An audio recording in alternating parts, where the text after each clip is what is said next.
Fíjate, los lunes y los...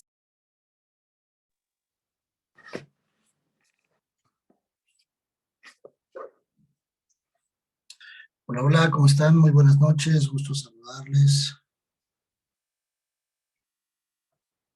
Vamos a dar un par de minutos más para que terminen por entrar los que aún hacen falta. Hola, hermanito Julio. Buenas noches.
Hola Isa, ¿cómo estás?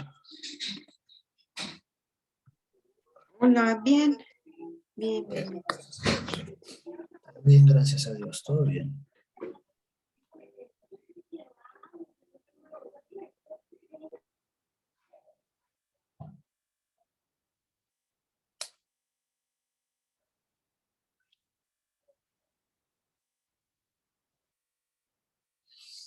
Vamos a dar un minutito nada más para que se terminen de incorporar, por favor, y podamos dar inicio.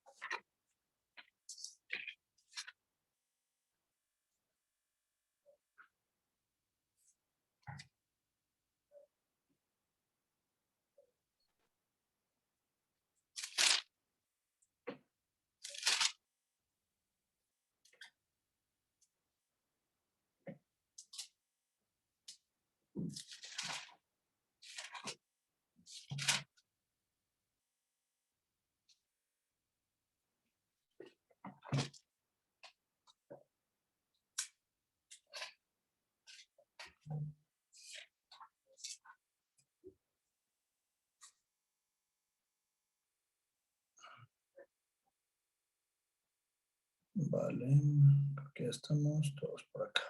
Bien, súper. Pues mucho gusto saludarlos, me da mucho gusto saludarlos. Le doy gracias a Dios por sus vidas, por este tiempo que han apartado para poder seguir avanzando en lo que Dios ha preparado para nosotros. Cualquier cosa, cualquier duda que tengan, por favor, háganmelo saber y con mucho gusto lo podemos revisar.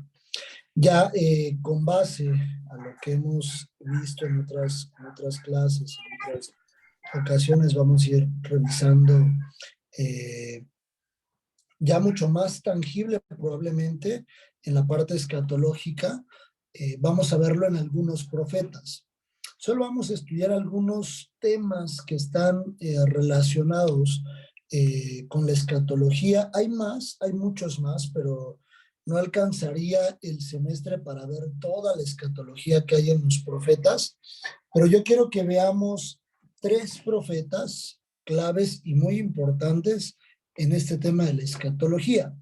Vamos a ver Ezequiel, vamos a ver a Isaías y vamos a ver Daniel. Para poder iniciar, por favor, acompáñenme a darle gracias a Dios y a poner este tiempo delante de nuestro Dios. Padre, te doy gracias por tu palabra.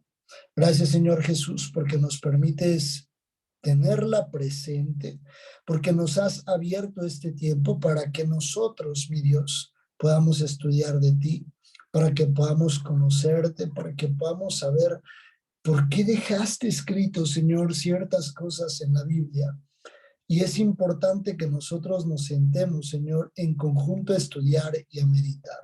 Yo te pido, Señor, que tomes el control de esta clase y que sea tu palabra, dándonos la dirección y que nos abras el entendimiento, que nos des un don de ciencia, Señor, para ir a profundidades, letra por letra y palabra por palabra. Hoy te pedimos, Señor, que nos muestres, que nos reveles todo lo que ya está escrito, Señor, y lo que dejaste escrito para nosotros, porque es una necesidad que podamos entender a detalle tu palabra. Ponemos esta clase, Señor, en tus manos, pidiéndote que hagas tú la obra en el nombre de Jesús. Amén y amén. Bien, voy a compartir mi pantalla. Creo que ahí va. Listo, ahora sí. Como yo les mencionaba hace un momento, vamos a estar estudiando estos tres profetas, Daniel, Ezequiel e Isaías. Vamos a empezar por Ezequiel. Yo les contaba un poco, previo a iniciar, todos tienen Biblia allá a la mano, ¿no? Todas tienen Biblia allá a la mano. Igual les voy a pedir si en la medida de lo posible pudieran tener dos Biblias. Vamos a ver unos paralelos ahorita, muy rápido, pero si pueden tener dos Biblias, no importa si no las tienen a la mano, ahorita las pueden facilitar, pero va a ayudar mucho para podernos mover muy rápido entre unos textos y otros. La escatología en Daniel, en Ezequiel. Ezequiel es un profeta que le fueron dados diferentes visiones. Vamos a ver algunas que tienen que ver con la parte escatológica. Yo quiero que vayan ahí a Ezequiel 37, por favor. Ezequiel 37. Y a partir del versículo 15.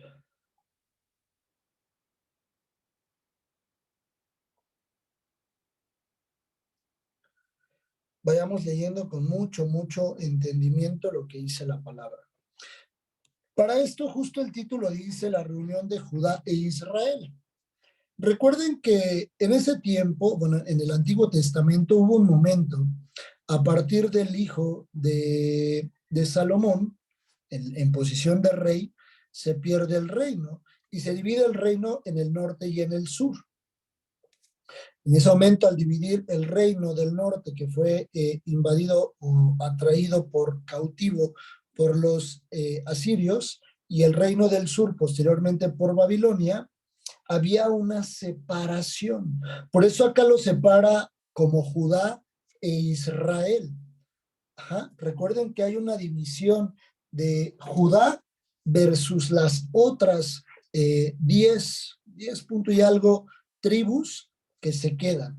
Ajá, y que son cautivas también posteriormente. Pero aquí había una división entre el reino del norte y el reino del sur. Y quiero que leamos. Vino a mí palabra de Jehová diciendo, hijo de hombre, toma ahora un palo y escribe en él para Judá y para los hijos de Israel, sus compañeros. Toma después otro palo y escribe en él para José, palo de Efraín, y para toda la casa de Israel, sus compañeros. Júntalos luego el uno con el otro para que sean uno solo y serán uno solo en tu mano. Y cuando te pregunten los hijos de tu pueblo diciendo, ¿no nos enseñarás qué te propones con eso? Diles, así ha dicho Jehová el Señor. He aquí yo tomo el palo de José que está en la mano de Efraín y las tribus de Israel, sus compañeros, y los pondré con el palo de Judá, y los haré un solo palo, y serán uno en mi mano. Habla de juntarlos y de formar un mismo pueblo, de volverlos a unir. Hay algunos historiadores que dicen que a raíz de haberse ido el reino del norte hacia ya la parte más de Asia, nunca regresaron como tal todos los judíos de linaje a formar uno solo, a formar un solo pueblo de Israel. Nunca más. Y es por eso que Dios trae una promesa a raíz de eso. Es decir, los volveré a juntar y serán uno solo, un solo pueblo para mí. Y dice, y los palos sobre los que escribas estarán en tu mano delante de sus ojos y les dirás, así ha dicho Jehová el Señor. He aquí yo tomo a los hijos de Israel de entre las naciones a las cuales fueron y los recogeré de todas partes y los traeré a su tierra y los haré una nación en la tierra en los montes de Israel.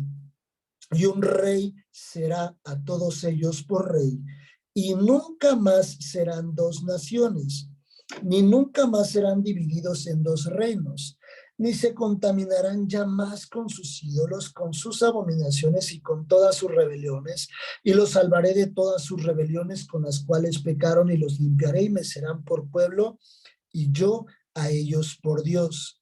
Mi siervo David será rey sobre ellos, y todos ellos tendrán un solo pastor, y andarán en mis preceptos y mis estatutos, guardarán y los pondrán por obra. Habitarán en la tierra que di a mi siervo Jacob, en la cual habitaron vuestros padres, en ella habitarán ellos, sus hijos y los hijos de sus hijos para siempre. Y mi siervo David será príncipe de ellos para siempre. No es que esté hablando como tal propiamente de David, porque David tenía una vida y una edad contada, sino habla del linaje del príncipe que vendría por medio del linaje de David, que es Jesús. Dice, y les daré un rey y los uniré en un solo para siempre y por siempre. Este texto habla justo de la salvación de Israel, de cómo Dios traería o traerá nuevamente Israel. Dice, los traeré de todas las naciones y entonces formaré un solo pueblo. Dice, habitarán en la tierra, perdón, el 26, y haré con ellos pacto de paz. Pacto perpetuo será con ellos, y los estableceré, y los multiplicaré, y pondré mi santuario entre ellos para siempre. Estaré en medio de ellos mi tabernáculo, y seré a ellos por Dios, y ellos me serán por pueblo. Y sabrán las naciones que yo, Jehová, santifico a Israel, estando mi santuario en medio de ellos para siempre.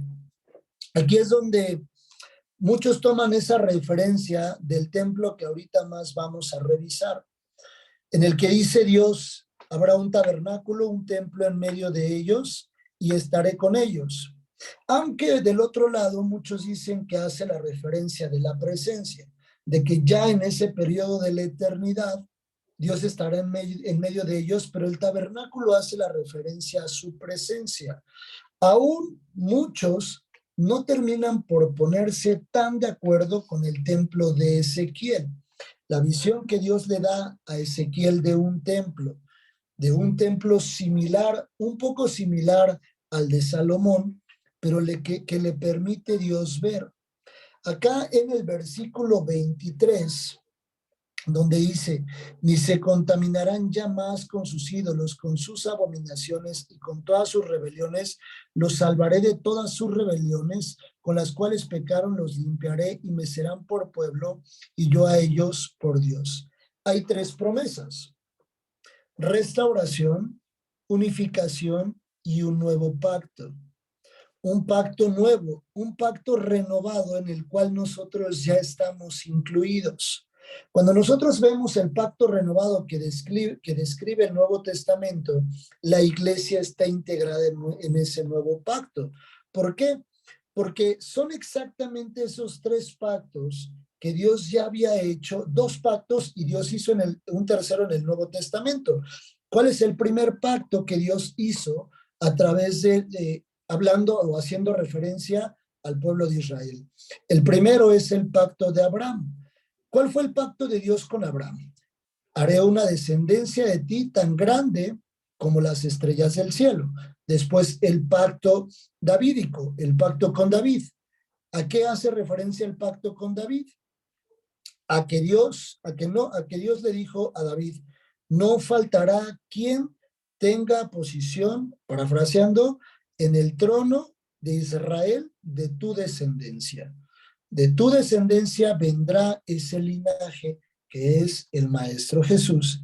Y el nuevo pacto, el pacto renovado, el que nos permite entrar a los gentiles, que se les llamaba en ese tiempo, ahora la iglesia, a la cobertura de Dios. Lo que ellos desecharon, dice la Biblia, la piedra que ellos desecharon fue puesta para aquellos que le recibieron y que le aceptaron y le reconocieron. Entonces, esas tres promesas de las que habla ese versículo, las podemos enfocar justo a estos tres pactos. Y dice, y sabrán las naciones que yo, Jehová, santifico a Israel, estando a mi santuario en medio de ellos para siempre. Esas palabras textuales, ahorita las vamos a enfocar en este templo que Dios le muestra a Ezequiel. Pero hay algo en Apocalipsis que también hace referencia a lo que enseguida vamos a ver. Vayan a Apocalipsis 20, ya lo vimos, pero quiero que volvamos a recapitularlo. A partir del versículo 7. Apocalipsis 20, versículo 7.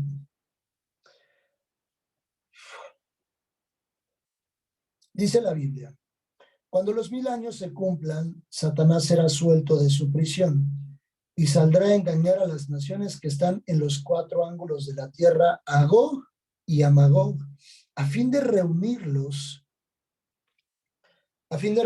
para la batalla, el número de los cuales es como la arena del mar, y subieron sobre la anchura de la tierra y rodearon el campamento de los santos y la ciudad amada, y de Dios descendió fuego del cielo y los consumió. Y el diablo que los engañaba fue lanzado en el lago de fuego y azufre, donde estaba la bestia y el falso profeta, y serán atormentados día y noche por los siglos de los siglos. Aquí es donde justo en Ezequiel donde podemos encontrar la referencia de Gog y Magog, porque dice, a Gog y a Magog a fin de reunirlos para la batalla, el número de los cuales es como la arena del mar. Ajá. Y dice, y saldrán a engañar a las 4 naciones que están en los 4 ángulos de la tierra, a Gog y a Magog. ¿Qué dice la Biblia? Profecía contra Gog en el capítulo 38 de Ezequiel. Voy a leer del 1 al 12. Acompáñenme en la lectura. Dice, vino a mí palabra de Jehová diciendo, hijo de hombre, pon tu rostro contra Gog en tierra de Magog, príncipe soberano de Mesec y Tubal, y profetiza contra él, y di, así ha dicho Jehová el Señor, he aquí yo estoy contra ti, oh Gog, príncipe soberano de Mesec y Tubal, y te quebrantaré y pondré garfios en tus quijadas, y te sacaré a ti y a todo tu ejército, caballos y jinetes, de todo en todo equipados, gran multitud con paveses y escudos, teniendo todos ellos espadas, Persia, Cus y Fut con ellos, todos ellos con escudo y yelmo. Gomer y todas sus tropas, la casa de Togarma, de los confines del norte, y todas sus tropas, muchos pueblos contigo. Prepárate y apercíbete tú y toda tu multitud que se ha reunido a ti, y sé tú su guarda. De aquí a muchos días serás visitado, al cabo de años vendrás a la tierra salvada de la espada, recogida de muchos pueblos, a los montes de Israel que siempre fueron una desolación, mas fue sacada de las naciones, y todos ellos morarán confiadamente. Subirás tú y vendrás como tempestad, como nublado para cubrir la tierra serás tú y todas tus tropas, muchos pueblos contigo.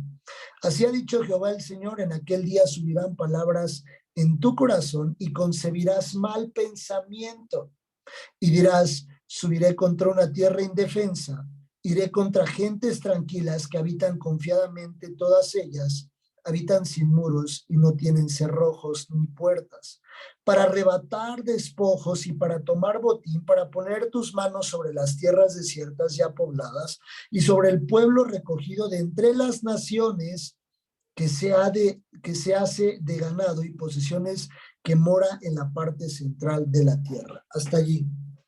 Si ustedes se dan cuenta, habla cuando nosotros vemos Apocalipsis, que ya leímos el capítulo 20 en anteriores ocasiones, habla acerca del milenio, donde ya para ese periodo del milenio estará el pueblo de Israel y la iglesia juntos. Y entonces dice la Biblia que se levantará este pueblo o este ejército de Gog en contra de una ciudad que vive en paz, en contra de alguien que está sin ningún problema y que se levantará porque de su corazón llegó a sus pensamientos el hacerles daño casi que de la nada. Uno de los ejercicios, porque recuerden lo que dice en el 20, y el diablo que los engañará, dice, cuando los 1000 años se cumplan, Apocalipsis 27, Satanás será suelto de su prisión y saldrá a engañar a las naciones que están en los 4 ángulos de la tierra. Saldrá a engañar a las naciones. Vendrá a engañarlos a fin o con el fin propiamente de que se conviertan de su corazón hacia con el pueblo o hacia con la iglesia en ese momento y el pueblo de Dios.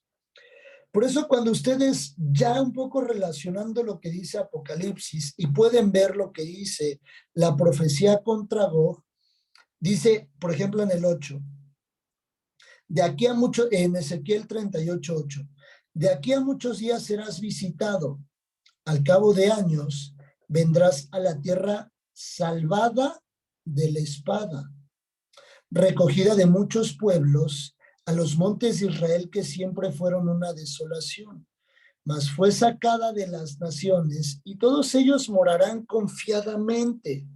¿Por qué? Por el gobierno de Jesús en ese momento. En ese momento Jesús gobierna la tierra y la iglesia está confiada, el pueblo de Israel está confiado en Dios, en él. Subirás tú y vendrás como tempestad, como nublado para cubrir la tierra serás tú y todas tus tropas y muchos pueblos contigo. Así ha dicho Jehová el Señor, en aquel día subirán las palabras en tu corazón y concebirás mal pensamiento. Por eso lo que dice Apocalipsis, cuando los 1000 años se cumplan, Satanás será suelto de su prisión y saldrá ¿a qué? A engañar a las naciones. Engañar, algunos teólogos hacen referencia que estos reinos del norte son la unión, lo voy a decir así como se ve en la ilustración, la Unión Europea y Rusia, que en algún punto hoy en día están en conflicto. ¿Por qué? Porque Ucrania pertenece a la Unión Europea y Rusia pues es una entidad separada que se separó de la Unión Europea y hoy en día está en conflicto Rusia con Ucrania. Puede hacer sentido porque es un poco complicado creer que esos pueblos vuelvan a estar en común acuerdo, pero es muy probable que derivado de ser sus corazones convencidos y tocados, porque recuerden que para ese tiempo, en esos 1000 años, habrá personas que no son parte de la iglesia, que no se fueron en el rapto y que no son Israel, que no son parte del pueblo ya que entró en una salvación, sino que son personas que sí, seguirán habitando en la tierra. A esos que nuevamente querrán el poder, justos serán los que venga a convencer. Ahora quiero que vayamos ahí en el 39, versículos del 1 al 8.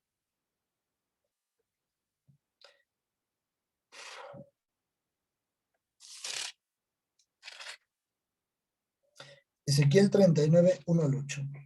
Dice, tú pues, hijo de hombre, profetiza contra Gog y di así ha dicho Jehová, Señor, he aquí yo estoy contra ti, oh Gog, príncipe soberano de Mesec y Tubal, y te quebrantaré y te conduciré y te haré subir de las partes del norte y te traeré sobre los montes de Israel.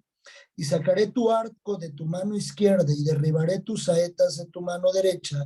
Sobre los montes de Israel caerás tú y todas tus tropas, y los pueblos que fueron contigo, a aves de rapiña de toda especie, y a las fieras del campo te he dado por comida. Sobre la faz del campo caerás, porque yo he hablado, dice Jehová el Señor, y enviaré fuego sobre Magog y sobre los que moran con seguridad en las costas, y sabrán que yo soy Jehová. Y haré notorio mi santo nombre en medio de mi pueblo Israel, y nunca más dejaré profanar mi santo nombre, y sabrán las naciones que yo soy Jehová, el Santo de Israel. He aquí viene y se cumplirá, dice Jehová el Señor, este es el día el cual he hablado. Dice la Biblia en Apocalipsis, Apocalipsis 29, y subieron sobre la anchura de la tierra y rodearon el campamento de los santos y la ciudad amada.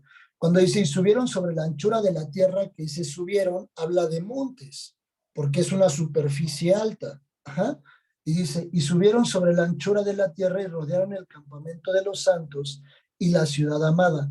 Y de Dios descendió fuego del cielo y los consumió. Y acá podemos ver exactamente lo que dice.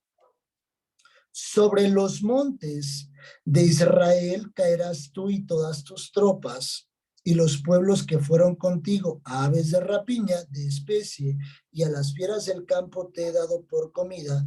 Sobre la faz del campo caerás, porque yo he hablado, dice Jehová, y enviaré fuego sobre Magog.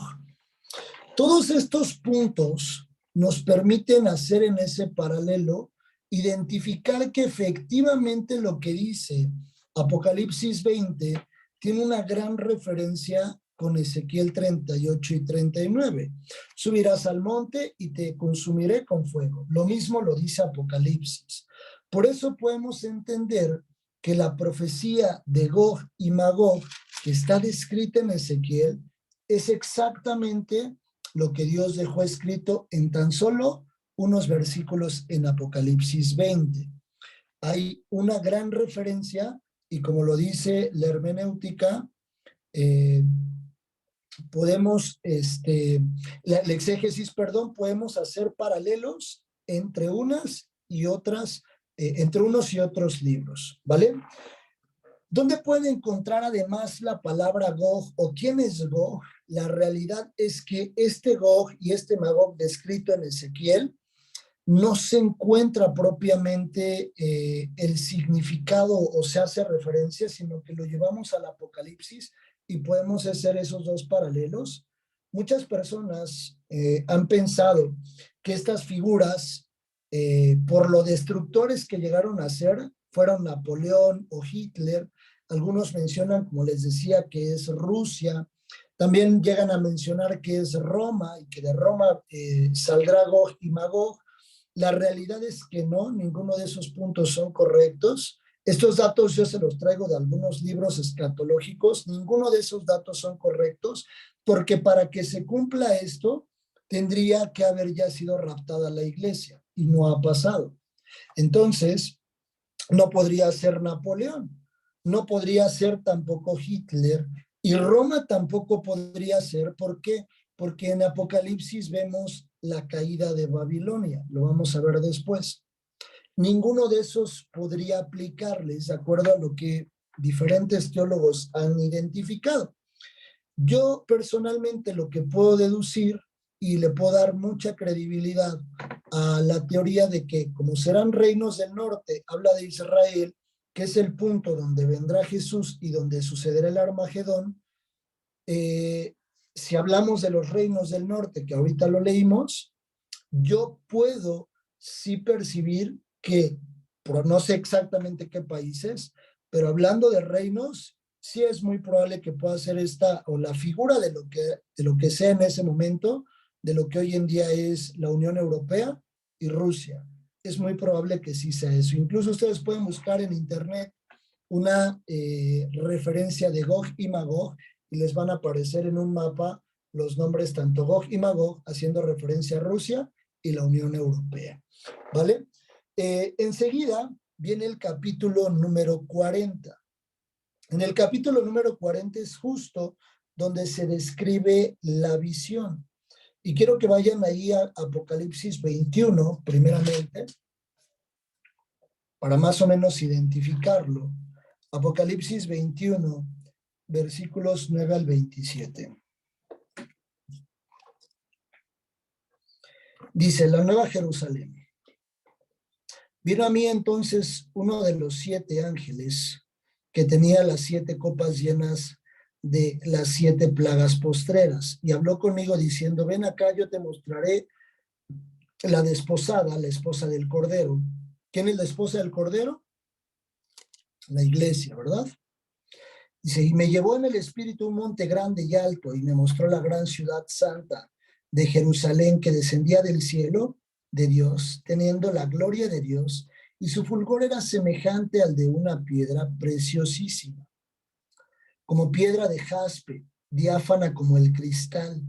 Tenía un muro grande y alto con 12 puertas, y en las puertas 12 ángeles y 12 nombres escritos, que son los de las 12 tribus de los hijos de Israel.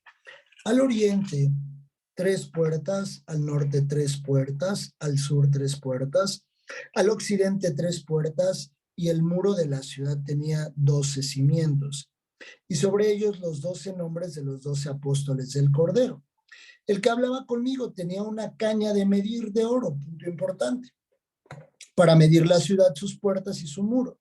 La ciudad se halla establecida en cuadro, y su longitud es igual a su anchura. Y él midió la ciudad con caña, 12,000 estadios la longitud, la altura, la anchura de ellas son iguales. Y midió su muro, 144 codos de medida de hombre, la cual es de ángel. El material de su muro era de jaspe, pero la ciudad era de oro puro, semejante al vidrio limpio. Y los cimientos del muro de la ciudad estaban adornados con la piedra preciosa. El primer cimiento era jaspe, el segundo zafiro, el tercero ágata, el cuarto esmeralda, el quinto ónice, el sexto cornalina, el séptimo crisólito, el octavo berilio, el noveno topacio, el décimo crisopraso, un décimo jacinto, el undécimo amatista. ¿Alguien más sabe dónde encontramos estas piedras? Dicen la joyería. No, no en la joyería. Estas piedras, exactamente las mismas, son las piedras que están ubicadas en el pectoral de las vestiduras santas del sumo sacerdote, ¿vale? Las mismas 12 piedras. Las 12 puertas eran 12 perlas. Cada una de las puertas era una perla, y la calle de la ciudad era oro puro transparente como vidrio. Y no vi en ella templo porque el Señor Dios, ese punto dice, y no vi en ella templo porque el Señor Dios Todopoderoso es el templo de ella, y el Cordero es un punto importante que ahorita vamos a ver también. La ciudad no tiene necesidad de sol ni de luna que brillen en ella, porque la gloria de Dios la ilumina y el Cordero es su lumbrera. Y las naciones que hubiesen sido salvas andarán a la luz de ella, y los reyes de la tierra traerán su gloria y honor a ella. Sus puertas nunca serán cerradas de allí, pues allí no habrá noche, y llevarán la gloria y la honra de las naciones a ella. No entrarán en ella ninguna cosa inmunda, o que hace abominación y mentira, sino que solamente lo que está escrito en el libro de la vida del Cordero. Una vida impresionante fuera de pecado. Allí es donde lo señala. El pecado no existirá en este tiempo de la eternidad. Pero quiero que vean ahí en Ezequiel 40, un poco de acuerdo a lo que leímos. Y acuérdense de los puntos que les decía, ¿no? Un varón con una caña para medir, que fue visto por Juan, pero acá ve Ezequiel lo siguiente. Dice, en el año 25 de nuestro cautiverio, al principio del año, a los 10 días del mes, a los 14 años después de que la ciudad fue conquistada, en aquel mismo día vino sobre mí la mano de Jehová y me llevó allá. En visiones de Dios me llevó a la tierra de Israel y me puso sobre un monte muy alto, sobre el cual había un edificio parecido a una gran ciudad hacia la parte sur. Me llevó allí, y aquí un varón cuyo aspecto era como aspecto de bronce, y tenía un cordel de lino en su mano y una caña de medir, y él estaba a la puerta, el mismo varón con una caña de medir, lo que también ve Juan. Siguiente. Y me habló aquel varón diciendo, hijo de hombre, mira con tus ojos y oye con tus oídos, y pon tu corazón a todas las cosas que te muestro, porque para que yo te las mostrase, has sido traído aquí. Cuenta todo lo que ves a la casa de Israel. Y aquí un muro fuera de la casa, y la caña de medir de aquel varón tenía en la mano era de 6 codos, de a codo y palmo menor, y midió el espesor del muro y una caña y la altura de otra caña. La misma instrucción estaba midiendo, tanto en Apocalipsis como en Ezequiel. Después vino a la puerta que mira hacia el oriente, y subió por sus gradas, y midió un poste de la puerta de una caña de ancho y el otro poste de otra caña de ancho. Y una cámara que tenía una caña de largo y una caña de ancho entre las cámaras. Había 5 codos de ancho y cada poste de la puerta junto a la entrada de la puerta por dentro una caña. Hay una referencia muy interesante en estas dos introducciones, del mismo templo de la Nueva Jerusalén y de la visión del templo de Ezequiel. Pero el versículo que yo les decía, donde dice, y no vi en ella templo, eso es exactamente lo que muchos teólogos dicen. Ese versículo echa abajo la visión de Ezequiel, que Ezequiel vio el templo de la Nueva Jerusalén. Hay otro dato en Ezequiel que dice, más adelante, el capítulo 40 es muy largo para poderlo leer en la clase, léanlo si quieren ustedes en casa, pero hay una parte donde habla de sacrificios y dice, y entrarán y realizarán sacrificios. ¿Cuál era el objetivo de lo que ya vimos? Por eso yo les decía que era importante las clases atrás. ¿Cuál era el objetivo del sacrificio en lo que vimos en el Yom Kippur? ¿Quién se acuerda? Se hacían 3 cosas. 3 cosas se hacían. Había 3 objetivos en el Yom Kippur: expiación, redención y santificación.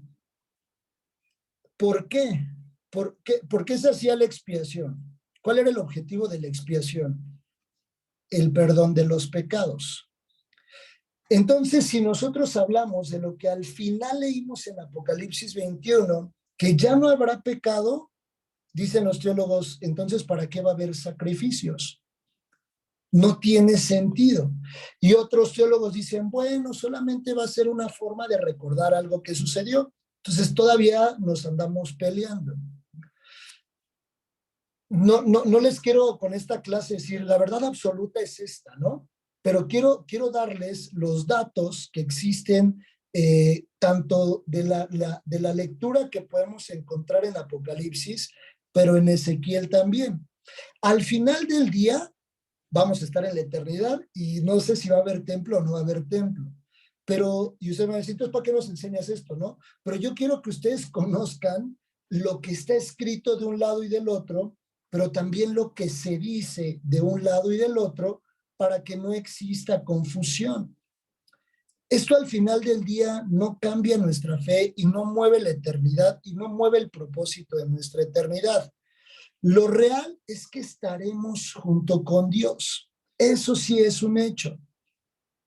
Pero hay cosas que podremos ver en Apocalipsis que no necesariamente se explican en el tiempo de Ezequiel. Yo, como sugerencia, le sugiero basarse en lo que dice Apocalipsis, no tanto en lo que dice Ezequiel, porque no lo podemos comprobar en su totalidad. Y dice, rápidamente ahí en Ezequiel 43, 1-5, por favor. Para ir finalizando, dice Ezequiel, me llevó luego a la puerta que mira hacia el oriente, que es exactamente lo que dice Apocalipsis, y muy curioso que la puerta del tabernáculo miraba hacia el oriente. Y aquí la gloria de Dios de Israel que venía del oriente, y su sonido era como un sonido de muchas aguas, y la tierra resplandecía a causa de su gloria.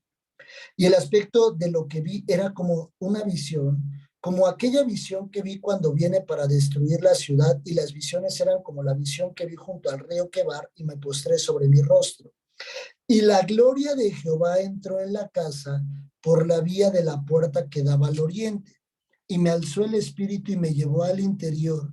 Y aquí que la gloria de Jehová llenó la casa. Algo similar a lo que sucedió con Salomón.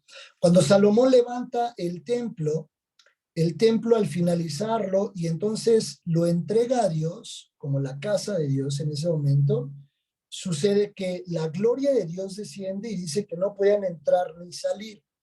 Y Apocalipsis nos permite ver que será una gloria y un resplandor tan grande que no se va a requerir ni sol ni luna, porque el resplandor del Padre será tan grande que alumbrará a todos, y la luz del Hijo será como de una lumbrera. Así dice, y hace referencia a esto. Ezequiel 43, allí mismo, del 6 al 11. Y oí uno que hablaba desde la casa, y un varón estaba junto a mí. Me dijo: hijo de hombre, este es el lugar de mi trono, el lugar donde posaré las plantas de mis pies, en el cual habitaré entre los hijos de Israel para siempre. Y nunca más profanará la casa de Israel mi santo nombre, ni ellos ni sus reyes con sus fornicaciones, ni con los cuerpos muertos de sus reyes en sus lugares altos. Porque poniendo ellos su umbral junto a mi umbral y su contrafuerte junto a mi contrafuerte, mediando solo una pared entre mí y ellos, han contaminado mi santo nombre con sus abominaciones que hicieron. Por tanto, los consumí en mi furor.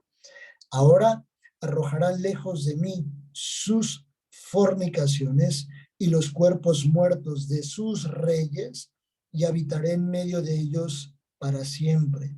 Tú, hijo de hombre, muestra a la casa de Israel esta casa, y avergüéncense de sus pecados y midan el diseño de ella. Y